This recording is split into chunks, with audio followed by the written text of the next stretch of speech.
네, 저녁 기도의 시간입니다. 2025년 제2기의 교과 공부 제목은 암시, 형상, 상징인데 성경 애언을 연구하는 방법을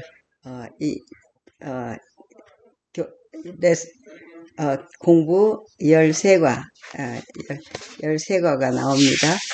13과 오늘 마지막 주에 13과, 13과를 합니다.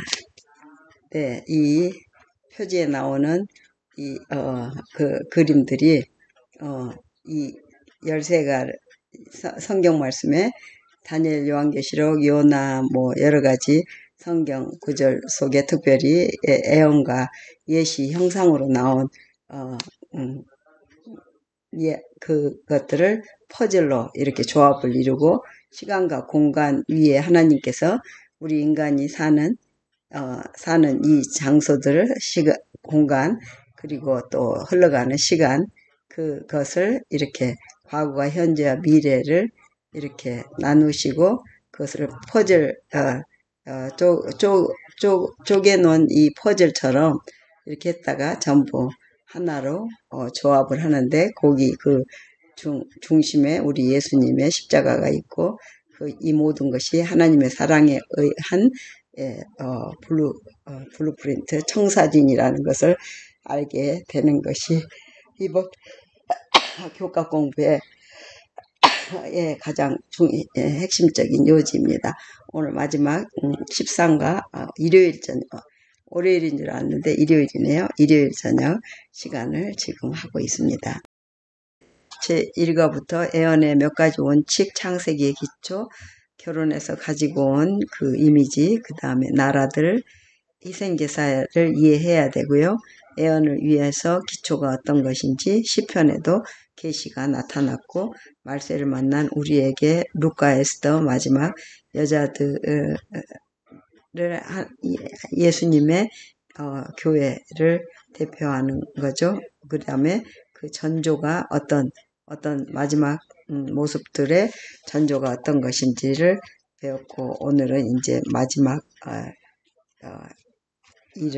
마지막의 모습들을 봅니다. 네, 기억절은 연구 범위는 마태복음 12장 38절로 42절이고 요나서 3장 5절로 10절, 계시록 18장 4절, 다니엘 5장 1절로 31절, 계시록 16장 12절로 19절, 그 다음에 역대하 36장 22절 23절입니다. 기억절은 요나서 1장 9절, 그가 대답하되 나는 히브리 사람이요 바다와 육지를 지으신 하늘의 하나님 여호와를 경외하는 자로라 하고 이번 주 이 마지막 때의 사건을 이해하는데 도움이 되는 기록을 마지막으로 이제 살펴보는데 결론은 어떤 역사적 기록은 마지막 사건을 이해하는데 도움이 되지만 모든 세부 사항을 꿰어 맞추어 애언적 억측을 만들어서는 안 된다.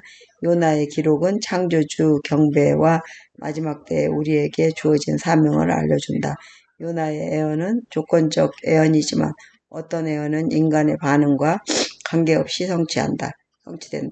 애언 속 나라들은 세워지고 무너지지만 하나님의 애언과 통치의 뜻은 각 시대를 통하여 이루어진다. 기름 부음 받은 종 고레스의 행적과 예루살렘을 회복하게 한 일은 장차 있을 하나님의 나라의 회복을 말한다. 오늘 일요일 주저하는 선지자 요나의 이야기 요나 1장부터 4장까지 참조하면 요나 이야기는 짧지만 큰 의미가 담겨있다. 많은 신자들이 이 주저하는 선지자에게서 자신의 모습을 발견했다. 이 이야기에는 또한 미래의 사건에 대한 놀라운 의미도 담겨있다. 마태복음 12장 38절로 32절을 읽어보면 예수께서 서기관과 바리새인들에게 말씀하실 때 요나 이야기의 어떤 부분을 언급하셨는가? 그분의 말씀에서 심판에 대한 어떤 교훈을 찾을 수 있는가? 예수님은 자신이 요나보다 크다고 선언하셨다.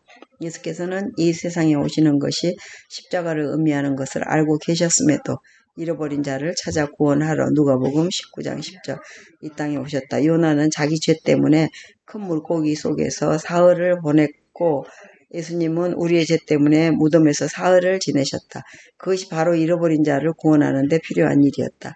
오늘날 우리는 요나를 니네로 가기를 거부하다 마지못해 사명을 수행한 선지자로 알고 있다. 아시리아가 자행했던 잔혹한 통치를 생각하면 인간적인 관점에서 이것은 쉽게 이해할 수 있는 일이다.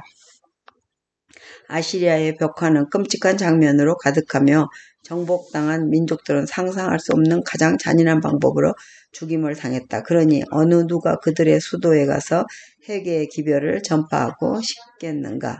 그러네요. 아시리아가 그 사람의 목을 가지고 발길로 찬 게 오늘날 축구가 된 거라고 하지 않습니까? 정말 이 이야기에는 마지막 때에 남은 무리의 운동을 애고하는 듯한 중요한 장면이 있다. 너는 누구냐는 선원의 질문에 요나는 나는 히브리 사람이요 바다와 육지를 지으신 하늘의 하나님 여호와를 경외하는 자라고 대답한다. 이는 첫째 천사의 기별 요나서 1장 9절 계시록 14장 7절과 매우 비슷한 표현이다.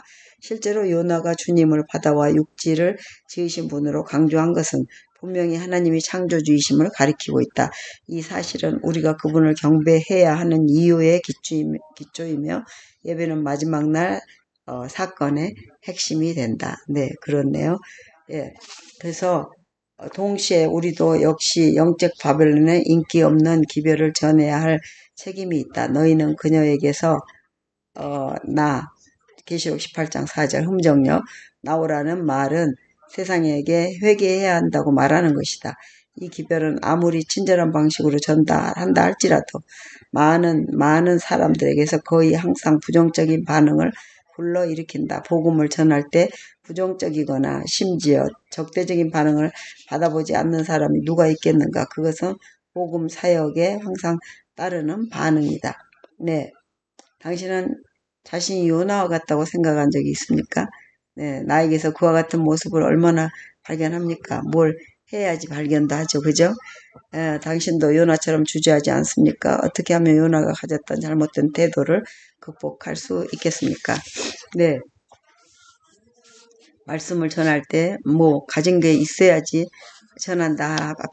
핑계대고 그냥 주저앉은 저희들이 돼버렸습니다. 요나가 주님을 바다와 육지를 지으신 분이라고 한 것은 그가 창조주이심을 말한다. 이것이 그분을 경배해야 하는 이유이며 예배는 마지막 날 사건의 핵심이 된다. 누구에게 예배해야 되는가가 가장 중요하죠. 영감의 교훈으로 요나의 잘못. 요나는 그 도시가 약함에도 불구하고 베옷을 입고 죄에 앉아 회개하게 하심으로 그 성을 아끼시는 하나님의 목적을 알았을 때 제일 먼저 하나님의 놀라운 은혜를 기뻐했어야 했다. 그러나 그렇게 하는 대신 그는 자신이 거짓 선지자로 여김받을 가능성을 골똘히 생각하게 되었다. 자신의 평판에 눈이 멀어 그는 그 불쌍한 도시에 있는 영혼의 무한히 큰 가치를 보지 못했다. 회개한 니네 성에 하나님께서 나타내신 동정을 요나는 몹시 싫어하고 성냈다. 네, 선지자 왕 171조 기도하겠습니다. 하늘에 계신 우리 아버지, 주저하는 선지자도 적절하게 사용하심을 감사합니다. 마지막 때를 위한 심판의 기별이 주어졌지만 우리도 어떻게 전해야 할지 망설일 때가 많습니다. 부족하지만 거대한 성을 향해 하나님의 복음을 전가할 수 있도록 힘과 용기를 주옵소서. 아멘, 아멘. 예, 내일은 회개의 사역입니다. 월요일. 예, 함께 주기도문으로 마치겠습니다. 하늘에 계신 우리 아버지 이름이 거룩히 여김을 받으시오며 나라의 임하옵시며 뜻이 하늘에서 이루어진 것 같이 땅에서도 이루어지이다. 오늘날 우리에게 일용할 양식을 주옵시고 우리가 우리에게 죄 지은 자를 사하여 준 것 같이 우리 죄를 사하여 주옵시고 우리를 시험에 들게 말게 하옵시며 다만 악에서 구하옵소서. 나라와 권세와 영광이 아버지께 영원히 있사옵나이다. 아멘. 아멘. 아멘. 아멘입니다. 네, 오늘도 굿나잇 하고 내일 또 뵙겠습니다. May God bless all of you. 아멘. 아멘.